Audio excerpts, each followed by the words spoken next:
পড়বে যারা, তারা যেন কোরআনকে বিজয় করার চেষ্টা করে। আর বিজয় করতে হলে যে সমস্ত কাজে আঞ্জাম দেওয়া লাগে, এই কাজের কথা যখন বলি তখন এই চাঁপাইনবাবগঞ্জের দুইজন স্বামী স্ত্রী মুহাদ্দিস, মুফাসসির, মুফতি, এই দুইজন ফতোয়াবাজি করে। এটা রাজনীতি, এটা দুনিয়ার কাজ। আমার নামের আগে মুফতি লিখা আছে। আমি সরকারি সার্টিফিকেট প্রাপ্ত মুফতি, সে যাই হোক, সরকার তো সার্টিফিকেট দিয়েছে, তো ফতোয়া তো আমি দেব। ওদের পেটে বোম মারলে ফতোয়া শব্দটা আরবিতে লিখতে পারবে? এরা যদি ফতোয়া দেয় তা আমি কি ঘোড়ার ঘাস কাটবো?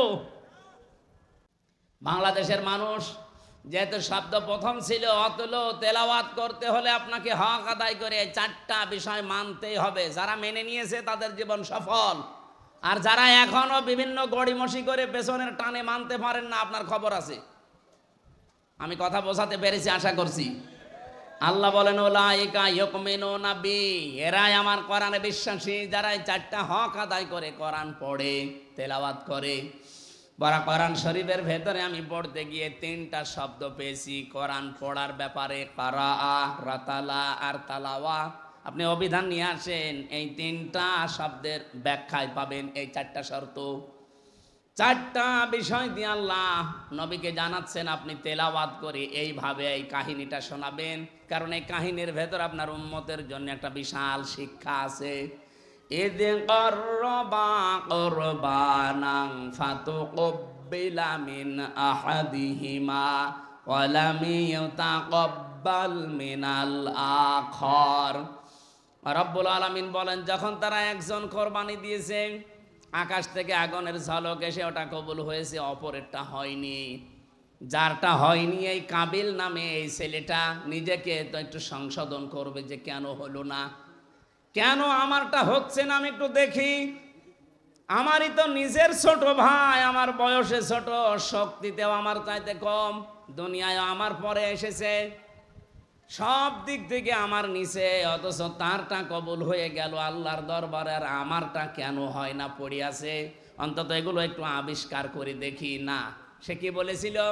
ক্বালা আকুতুলান্নাকা, হে হাবিল, তোরটা কেন কবুল হয়েছে আমি তোরেই বাঁচতে দেব না। লাকুতুলান্নাকা, লামে তাকিদ নুনে সাকিলা, ও গ্যারান্টি দিয়ে বলছে তোরে আমি আজকেই মেরে ফেলবো।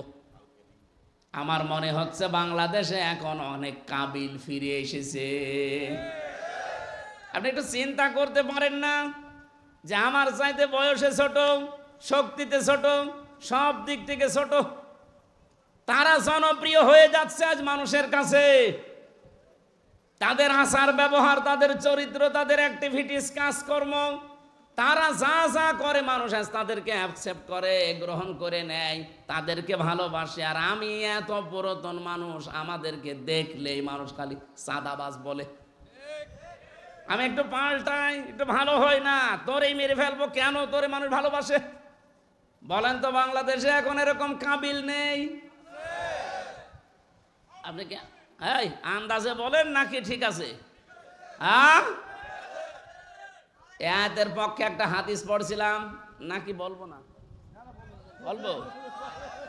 মুসলিম শরীফের হাদিস, আন আবি যাররিন রাদিয়াল্লাহু তাআলা আনহু قال قال النبي صلى الله عليه وسلم من ادعى ما ليس له فليس منا وليتبوأ مقعده من النار। মুসলিম শরীফের হাদিস। নবীজি বলেন, যে জিনিস তোমার না, ওইটা যদি নিজের দায়িত্বে তুমি নিয়ে নাও, যতদিন ওইটা তোমার নিজের আয়ত্তে থাকবে, ততদিন তুমি আমি নবীর উম্মত আর নেই। বলেন তো, আগস্টের 5 তারিখের পর থেকে বাংলাদেশে বহু মানুষ এমন অন্যের জিনিস নিজের দখলে নিয়ে, বাবা শাহজালাল সব হালাল। আরে ভাই, কুমিল্লায় নাই, নেই, অন্য জেলায় তো আছে। যাদেরটা নিয়েছেন ফেরত দেওয়া লাগবে, নাই তো আপনি নবীর উম্মত আর নেই। ফালাইসা মিন্না, ফা শব্দটা 19টা অর্থে আসে। উপরে বর্ণিত যেটা বললেন, মানে দামা লাইসা লাহু, ওটা যদি আপনার ভেতরে থাকে, ফালাইসা মিন্না, আপনি নবীর উম্মত আর নেই। যে জিনিস আপনার না, আপনি যদি ওটা নিজের দায়িত্বে নিয়ে নেন, বলেন এরকম চরিত্র কার আছে? যার আছে তাকে বলছি এইটা ফেরত দেন। অনেক মানুষ এই কথা শোনার পরে বলে যে ইসলামী ব্যাংকও তো দখল করে নিয়েছে। কে বলেছে আপনাকে? ইসলামী ব্যাংক দখল হয়নি, যারটা সে ফেরত পেয়েছে। ইসলামী ব্যাংক আপনার বাবার, তাদের মাথার ঘাম পায়ে ফেলে বানানো ব্যাংক, তাদের জিনিস তারা হাতছাড়া করে ফেলেছিল, দখল হয়ে গিয়েছিল, ওটা আবার তারা ফেরত পেয়েছে। আপনি উল্টা পাল্টা ফতোয়া দেন যে না ওইটা হাইজাক হয়ে গেছে, চিন্তা হয়ে গেছে। চিন্তা হলো কি করি? আমার জিনিস আমি ফেরত পেলাম, চিন্তা হয় কি করি? আপনি কি রাগ করলেন? আর 2 নাম্বারটা একটু কঠিন বেশি, এটা আমার বলার দরকার নেই। এই আলিয়াতা বাব্বা মাকাদাহু মিনান নার, অন্যের জিনিস যারা নিজের দখলে রাখে ও যেন জাহান্নামে নিজের স্থান তৈরি করে নেয়। আমি হাদিস পড়ার পরে বাংলাদেশে বহু মানুষকে হাদিসের সাথে এখন মনে হচ্ছে মিলে যাচ্ছে, খাপের খাপ মমতাজের বাপ। যদি এরকম কেউ থেকে থাকেন, আপনি কিসের নবীর উম্মত? আপনার জন্য আমি না সাদিক ভাই না কাবার ইমামকে নিয়ে এসে যদি বলেন বিসমিল্লাহি ওয়া আলা মিল্লাতি রাসূলিল্লাহ, ডাহা মিথ্যা কথা হবে। কারণ আপনি আল্লাহর নামেও নেই, রসুলের দলেও নেই। আমি মিথ্যা কথা বলে আপনাকে কবরে রাখলে হবে? বলেন বলেন। আশা করছে আপনি হাদিসটা মেনে চলবেন। কারা চলবেন হাত তোলেন তো। এই হাত তোলার দরকার নেই, আমি জানি এত মানুষ এরকম 2 নাম্বার লোকের জিনিস দখল করে রেখেছেন। কাবিল যদি ওই সময় বলতো ঠিক আছে তোরটা কবুল হয়েছে, আমারটা হয়নি, কেন হয়নি আমি আবিষ্কার করব, আমিও তোর মতো হব, আমিও তোর মতো মানুষের পাশে দাঁড়াবো, আমিও তোর মতো চরিত্র বানাবো, কোনো মানুষের সাথে খারাপ ব্যবহার আমিও করব না, আমার দ্বারা কেউ যেন কষ্ট না পায়। না, তোরটা কেন হইলো, আমি তোরেই মেরে ফেলবো।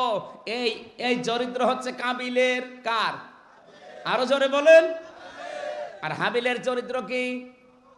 না না, হাবিল বলেছিল ক্বালা ইন্নামা ইয়াতাকাব্বালুল্লাহু মিনাল মুত্তাকিন।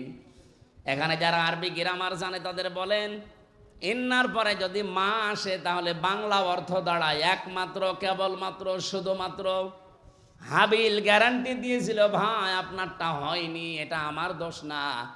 ইন্নামা অবশ্যই, এতা কব্বালু, কব্বালা দিতে পারতেন, এতা কব্বালু দিলেন কেন? এটা মজারে বর্তমান, ভবিষ্যৎ, প্রেজেন্ট, ফিউচার।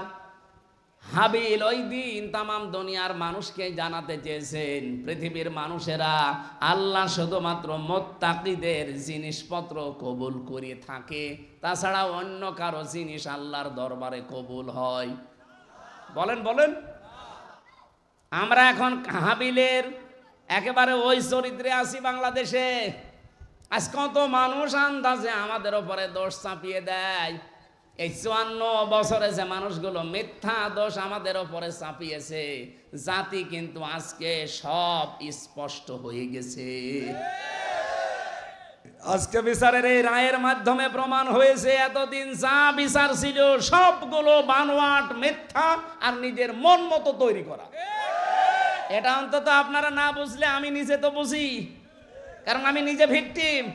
3 বছর আমি জেল খাটলাম, কোন কারণে আমি আজ পর্যন্ত নিজেও জানি না। অথচ আমার মামলা দিয়েছিল আমি নাকি সংসদ ভাঙার জন্যে তরবারি নিয়ে গেছি। একজনকে আমি পাঠিয়েছিলাম যে সংসদে যাও, তরবারি নিয়ে ভেঙে ফেলো। অথচ এই সংসদ সদস্য প্রার্থী আমারে ঘোষণা দিয়েছে কুষ্টিয়া থেকে। তা আমি যদি সংসদই ভেঙে ফেলবো তা আমার প্রার্থী হওয়ার দরকার কি?